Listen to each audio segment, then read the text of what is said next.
বাচ্চার পুষ্টিগুণ এবং স্মৃতিশক্তি নিয়ে চিন্তিত রয়েছেন।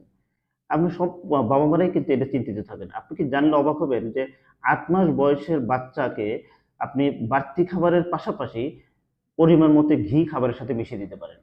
ঘি হচ্ছে এমন একটি খাবার যেখানে সব ধরনের পুষ্টিগুণ রয়েছে।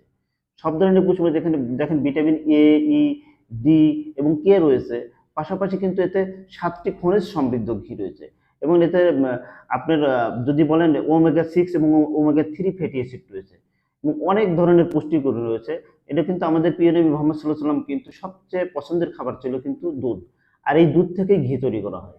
তাহলে ঘির উপকারিতাটা আপনি বোঝেন। আপনি যদি স্বাস্থ্য সচেতন হন, আমি বলব অবশ্যই আপনার পরিবারের জন্য ঘিটা বাধ্যতামূলক করা উচিত। যেমন আমি আমার পরিবারে ঘিটা বাধ্যতামূলক করেছি। আমি মনে করি সবার পরিবারে ঘিটা বাধ্যতামূলক করেন। ইনশাআল্লাহ আপনার পরিবার সুস্থ থাকবে। আপনার পরিবার সুস্থ থাকলে আপনার কাজে মনোযোগ আসবে। আপনি অফিসে থাকেন আর যেখানেই থাকেন, আপনার কিন্তু মনের মধ্যে শান্তি লাগবে। তো আমি আশা করি আপনার পরিবারের কথা চিন্তা করে এই ঘিটা অর্ডার করতে পারেন। আসসালামু আলাইকুম ওয়া রাহমাতুল্লাহি ওয়া বারাকাতুহু।